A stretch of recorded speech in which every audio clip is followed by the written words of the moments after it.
एक बार भगवान नारायण वैकुंठ लोक में सोए हुए थे।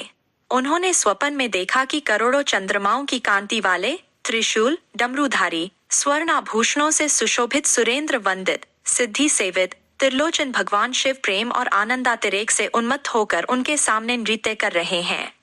उन्हें देखकर भगवान विष्णु हर्ष से गदगद हो उठे और अचानक उठकर बैठ गए। कुछ देर तक ध्यान में लीन बैठे रहे। उन्हें इस प्रकार बैठे देखकर श्री लक्ष्मी जी पूछने लगी, भगवान, आपके इस प्रकार अचानक निद्रा से उठकर बैठने का क्या कारण है? भगवान ने कुछ देर तक उनके इस प्रश्न का कोई उत्तर नहीं दिया और आनंद में मग्न चुपचाप बैठे रहे। कुछ देर बाद हर्षित होते हुए बोले, देवी, मैंने अभी स्वप्न में भगवान श्री महेश्वर का दर्शन किया है। उनकी छवि ऐसी अपूर्व, आनंदमय एवं मनोहर थी कि देखते ही बनती थी। मालूम होता है शंकर ने मुझे स्मरण किया है। अहो भाग्य, चलो कैलाश में चलकर हम लोग महादेव के दर्शन करें। ऐसा विचार कर दोनों कैलाश की ओर चल दिए। भगवान शिव के दर्शन के लिए कैलाश मार्ग पर आधी दूर ही गए होंगे कि देखते हैं भगवान शंकर स्वयं पार्वती जी के साथ उनकी ओर चले आ रहे हैं। अब भगवान के आनंद का तो ठिकाना ही नहीं रहा। मानो घर बैठे निधि मिल गई। पास आते ही दोनों परस्पर बड़े प्रेम से मिले। ऐसा लगा मानो प्रेम और आनंद का समुद्र उमड़ पड़ा।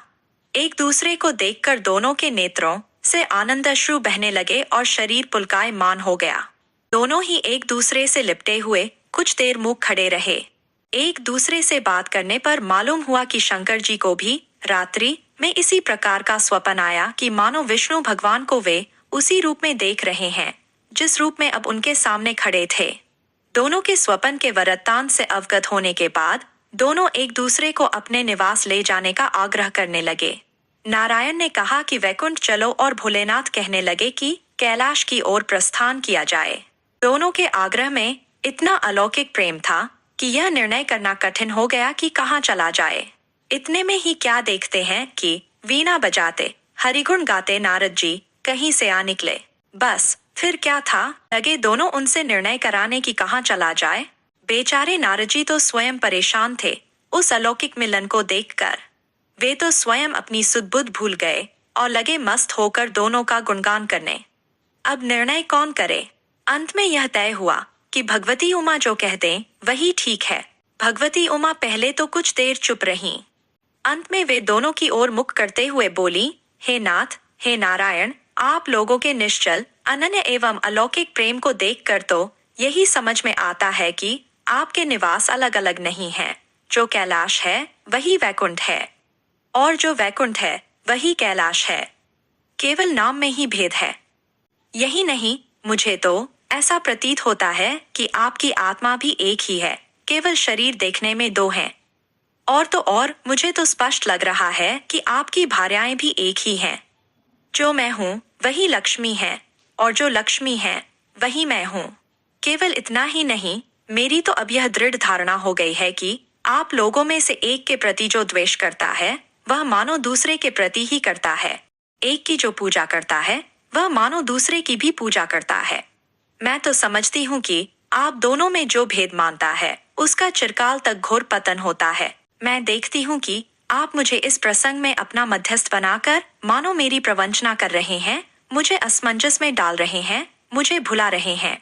अब मेरी यह प्रार्थना है कि आप लोग दोनों ही अपने अपने लोक को पधारिए। श्री विष्णु यह समझे कि हम शिव रूप में वैकुंठ जा रहे हैं और महेश्वर यह माने कि हम विष्णु रूप में कैलाश गमन कर रहे हैं। इस उत्तर को सुनकर दोनों परम प्रसन्न हुए और भगवती उमा की प्रशंसा करते हुए दोनों ने एक दूसरे को प्रणाम किया और अत्यंत हर्षित होकर अपने अपने लोक को प्रस्थान किया। लौटकर जब श्री विष्णु वैकुंठ पहुंचे तो श्री लक्ष्मी जी ने उनसे प्रश्न किया, हे प्रभु, आपको सबसे अधिक प्रिय कौन है? भगवान बोले, प्रिय, मेरे प्रियतम केवल श्री शंकर हैं। देहधारियों को अपने देह की भांति वे मुझे अकारण ही प्रिय हैं। एक बार मैं और श्री शंकर दोनों पृथ्वी पर घूमने निकले। मैं अपने प्रियतम की खोज में इस आशय से निकला कि मेरी ही तरह जो अपने प्रियतम की खोज में देश देशांतर में भटक रहा होगा मुझे अकारण प्रिय होगा। थोड़ी देर के बाद मेरी श्री शंकर जी से भेंट हो गई। वास्तव में मैं ही जनार्दन हूँ और मैं ही महादेव हूँ।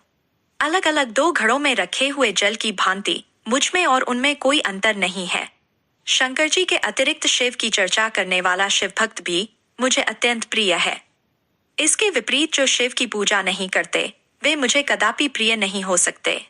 इस तरह जो शिव की पूजा करता है वह वैकुंठवासी विष्णु को भी स्वीकार है, और जो श्री विष्णु की वंदना करता है वह त्रिपुरारी को मना लेता है।